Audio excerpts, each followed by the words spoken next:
and your experience, if you would. Yes. Thank you, Pastor. My name is Billy Green. I am a deacon here at Poplar Hill. And I get, this is the formal discussion of me. Okay, well, all right then. How's everybody? You know, one of the things about history is some of the things are kind of ugly. Yes. And these things don't get talked about because nobody really wants to discuss tragedies, being driven out and all the things that have happened over the years. And in these ways, some of our history is lost because we don't share them, or the people who actually lived through it don't want to talk about it, and they don't want to share it. And before I go, did I see you on television? I thought I did. But so that's why I think it's so important what Representative Bourdeaux has done, along with the other members of the Georgia delegation, to kind of put a pin in what happened, that is remembered, is recorded. And I think that's important. We hear a lot about genealogy, you know, in these days. And so I was looking for some genealogy for my own family, and I ran across these articles about Cumming, Georgia, prior to 1912. And I'm looking that my grandfather, my paternal grandfather, was born in 1895, and he lived to be 94 years old, so he would tell me a little bit, but then I won't talk about it. But he was a young man living in Pickens County, a teenager at the time, and they heard reports. People would, by word of mouth, would tell them, don't go to Cumming, don't go through Forsyth County. They're having trouble. Some black people have been shot at and beaten. So if you can avoid traveling that way, don't go. And this is before the whole big incident. So, and then as I began to read, I found out that there were a rash of incidents after Reconstruction, and even during Reconstruction, but especially after 1877, there were a rash of incidents like Cumming. Some occurred in Missouri, some occurred in Mississippi, and some occurred in Georgia. And it really put it at a context for me to know that there was a lot of unrest following the Civil War. And I think that was part of what this grew out of, because people were poor. Black people were poor, white people were poor in those times. And sometimes these kind of things, we see poverty even today having a lot of to do with social issues and things that are happening. I just find that so interesting. But my maternal great-grandfather lived in Hall County. This is, of course, before the construction of Lake Lanier. And Hall County was just adjacent there, across the river from Forsyth County. They were not directly affected by what happened in 1912 in Cumming. They weren't, directly affected, but, they had guns. So, if anything jump off over here, somebody gonna get shot as across the river. We know was the kind of the general attitude that they had. But it's good for us, I think, to remember. As painful as it is, as hard a story as it is to tell, I think it's very important that we remember. And for my last thing, Representative Bourdeaux, I know you read, and I read your part of the resolution just a few moments ago, and you talked about the churches and homes that were burned and destroyed.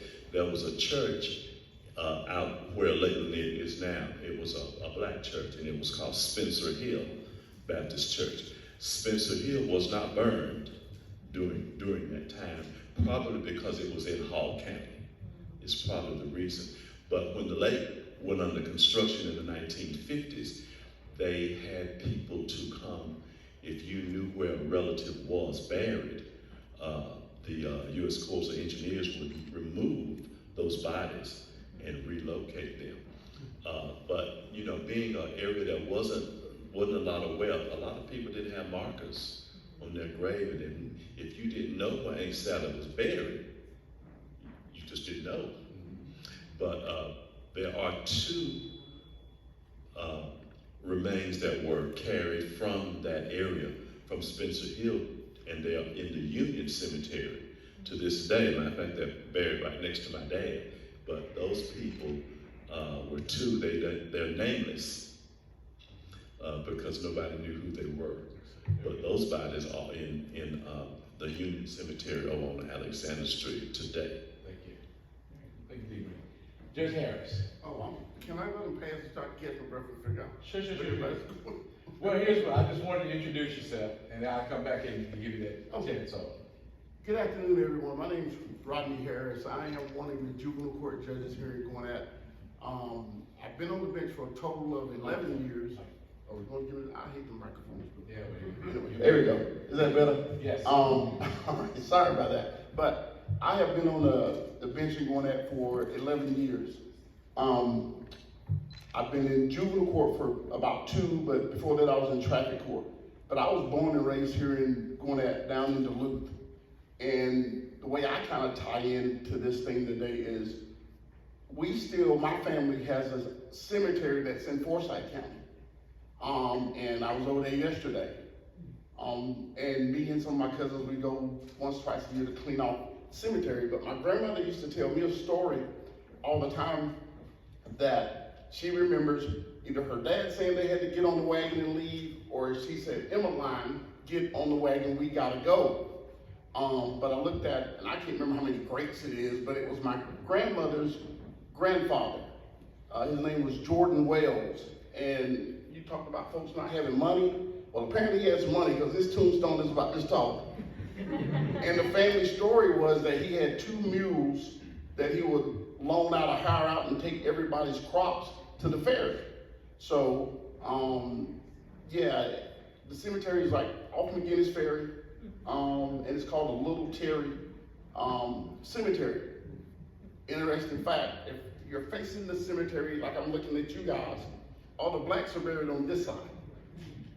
Then the whites are buried over here. And when we first started cleaning it off, we'd find Confederate flags, Confederate markers, and everything like that. But when we would go clean it up, we cleaned the whole cemetery. When they cleaned it up, they just cleaned their side. It won't come over. But that's kind of how I'm tied into this thing. So, It was your great-great-grandfather. Oh, I guess so. You count the greats. I can't count. Okay, very good. All right. All right, thank you. Mrs. Nuggets. I talk about it anyway. I got caught on guard this morning, but okay, it's good. My grandfather, Alexander Knuckles Sr., did not say a whole lot about until we were eating, me and my brothers, I don't have brothers, and he would tell us about growing up. He grew up, he was born and he grew up in Forsyth County. He did remember when they were put out and sent south. He had all his brothers and sisters. And Charles Grogan, my childhood playmate and classmate and friend who came with me today, has some records of a genealogy of our family that goes back to Forsyth County. Okay. The story did not end in Forsyth County because my grandfather would bring me and my brothers to Forsyth County to lay rock, to lay brick for homes of white people and get paid. The only stipulation, we had to be out of Forsyth County before the sun went down. I do remember that. And several times we did not get a chance to eat until we got back over into Fulton County.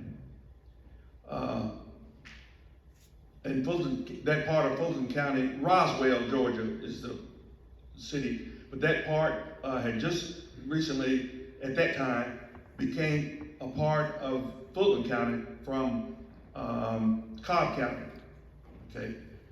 So, it's not very much to say that in terms of getting along with people, you have to have an attitude change first.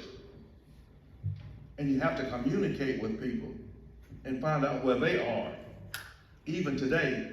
And that's what's lacking in a lot of our relationships, is a lack of trying to understand someone else, where they are coming from and where they're going from a head standpoint. It has nothing to do with skin color, or how much money you have. You can treat everybody right. Does that? Yes. Amen. You can treat everybody right, regardless of their status. I'm a retired pastor. I've been told I'm not retired, but I'm a retired pastor. And one of the things I learned in dealing with people on the street, regardless of their complexion or gender or whatever else, if you talk to them a little bit and try to understand and find out their story, and everyone has a story. Everyone has a story. And try to find out their story. It will help you understand them, and you can get along with people better. Does that? Yes. So, and my great-grandfather, this is from my grandfather who told me this, that his dad gathered up everything they had and took off when they were told to leave Forsyth County. And it was one of the worst moments in his life. He said he would never forget it, that they had to leave everything. He was a farmer, and I wouldn't say a wealthy person, but he always treated everybody right. In Roswell, I wasn't here during the Depression, so I don't know what it was, but he told me that he hired whites as well as African Americans because he knew how to farm, he knew how to do hard labor, and he hired people who did not have food. He gave food away that he didn't sell, and he sold food to people. Okay, and he learned all this from his dad, who was a resident for years in Forsyth County. Okay? Thank you. I'm through. Okay. Yeah, okay. Good job. Thank you. I want to piggyback on something that Deacon Green said. We didn't know the details. I was 30 years old before I found out more than my mother was from Forsyth County. That's all I knew.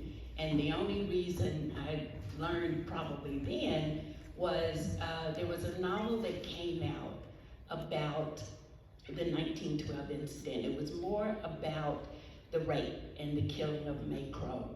And there was a journalist who wanted to interview my mother, and she was hesitant about it. He kept calling, and finally she decided to let him come.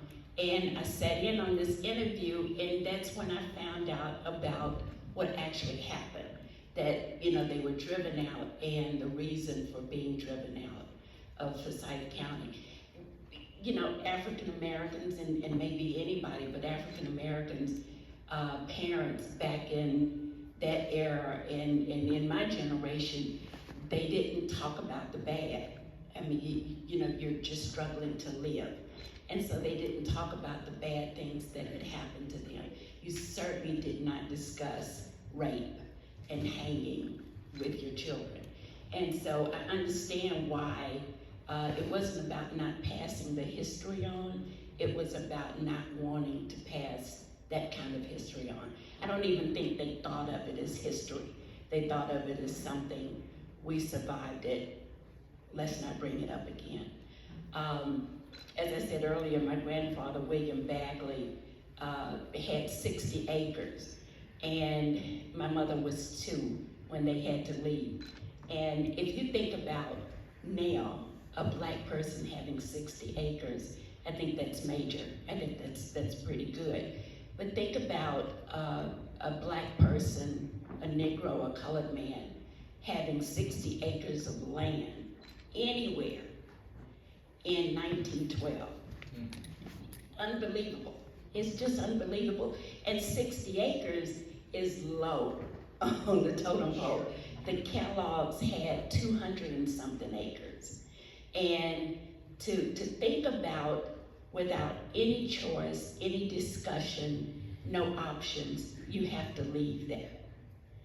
And I've done, when you say I think I've seen you, I've done several interviews about this situation, and they asked me, did your grandfather go back and sell it?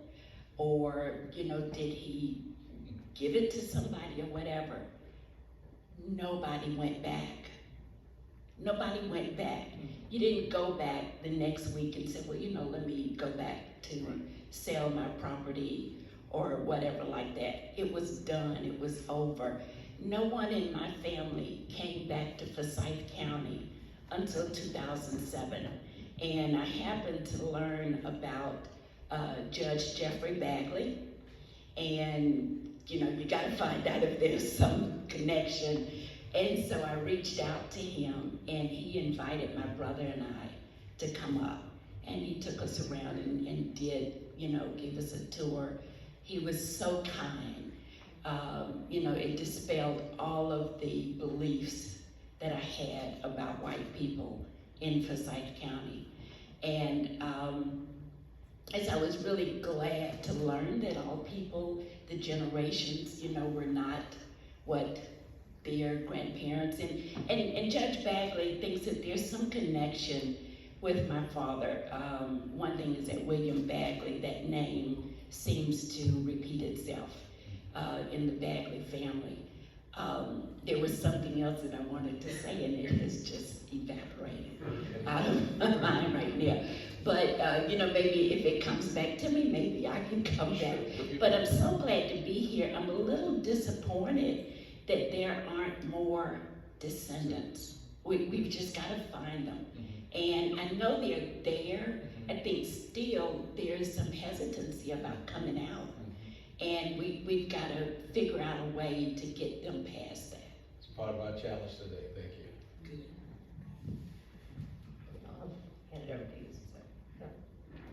All right, well, thank you all so much for coming. I'm Carolyn Bourdeaux, the Congresswoman from this area. And, of course, one of the first things I did when I ran for office was read Blood on the Root, and which is, of course, the story of the families and what happened. And that has, really shaped how I've gotten to know the community. And I've spent many good hours sitting in those pews up there and listening to Pastor Head. And actually, I was here when you were preaching one day, Judge Harris. And I know this is, very much the part of the Black community of this area. And it needs to be recognized and brought forward. And we need to have these conversations. And I was in Lawrenceville when we did the Remembrance for Charlie Hale. And that was important. And we need to keep doing this and having these conversations. And there are many reasons. One is, for healing, for recognizing the struggle and suffering that your ancestors faced. Some of it's for, I think, people in the white community to understand these struggles. And we study our history, we talk about studying history because it's about not repeating the past. But we also study our history so we understand why things are the way they are now. And that's very important, the loss of intergenerational wealth, the continual struggle that the Black community faces with racism, not just back then, but in housing and in getting loans from the bank and education and so many other parts, of your lives where it's touching you. And I think this is an important part of that discussion so that we can heal, so we can develop policy that moves us forward and make sure that everybody in our community, in our country, has access to that opportunity in the American dream. So I'm honored to be here today, and I'm honored to hear your stories. Excellent, thank you. Hi, my name is Gerald Sneed. Thank you, Pastor, so much for doing this. So Thank you. appreciate it. I'm a retired pastor too, and part of the group that's been working on the scholarship for descendants, along with Adrian. Adrian and I have been spending a lot of time the last few months just trying to work through this. But I've lived in Forsyth County for 33 years. So I moved there. We bought land there in 1988. I moved into my house in 1989. The guy that built my house was the head of the Chamber of Commerce at the time, a guy named Roger Crow. And I remember going to Roger because I had heard about the marches in 1987 and then seeing Oprah Winfrey's show in 1987. And I went to Roger, I said, am I moving to the wrong place? I mean, this does not sound right. And so he's, oh, no, those are outside people coming in, everything's fine. So I quickly learned after we moved to the county that everything wasn't fine. But you know, I knew a little bit and heard a little bit about the history of our county, but I really didn't know much. And about a year ago, it was actually February of last year that I too read Blood at the Root. And the thing that actually caused me to read it was, I have a little 18-foot Boston whaler, I was 22 years old, that I love to fish in at Lake Lanier. And I keep it in a little place called Van's Tavern Boatyard. And I go by a little mart there that's called the Oscarville Food Mart. And I saw that name, Oscarville. And I remembered something I had seen or heard in the news about Oscarville, so I went on and Googled it, and then I found this book, Blood at the Root. My wife and I read it last February together, and we wept several times as we read through it, just imagining if we were one of those families that had to leave overnight with no possessions and go somewhere where nobody wanted us. We just couldn't imagine what that would feel like. So I reached out to Patrick Phillips, the author, and we began a dialogue, and he introduced me, actually reintroduced me to one of my best friends who's the pastor of Browns Bridge Church, Adam Johnson. He said, Adam actually reached out to me too. I said, well, Adam's a good friend of mine. And we didn't know that we had both read this book and we're both on this path. So Adam and I spent several hours at his house one day just talking, and then we got Adrian. Adrian was involved, and then we began meeting with other pastors in our community. And we just came up with this idea of, what can we do for the future? We said, nobody alive today is really responsible for the sins of our ancestors, but we've all got a responsibility for the future of our children. And what can we do for our children going forward? So we began then reaching out to some of our friends. We met Elon, and we wanted to ask several people, is this even a good idea? Because we're a couple of white people that have no idea. We just want to do something that's helpful, and we just wanted to make sure that this was a good idea. And the more people we talked to, the more people said, it's something specific. It's not fixing things. It's not justice. It's not reparations. But it's something. And we felt like it was better to do something than to do nothing. So that's kind of how this thing got started. We're just a bunch of volunteers. We are excited because we so far have raised $107,000, I think, for these scholarships. And we're excited about that. We still have a ways to go. We're depending on a lot of people, our friends in the press, just to get the word out, to just really help with that, and also to help with us defining descendants. So we're so excited about being here today. And I like you, Pastor Knuckles, agree. I was the missions pastor at our church for about 18 years and traveled to 71 countries. And just like you, I've never met anybody when you just sit down over a cup of coffee or a cup of tea and just ask them a story where you can be friends in about 15 minutes. But Excellent. thank you. Thank you very much.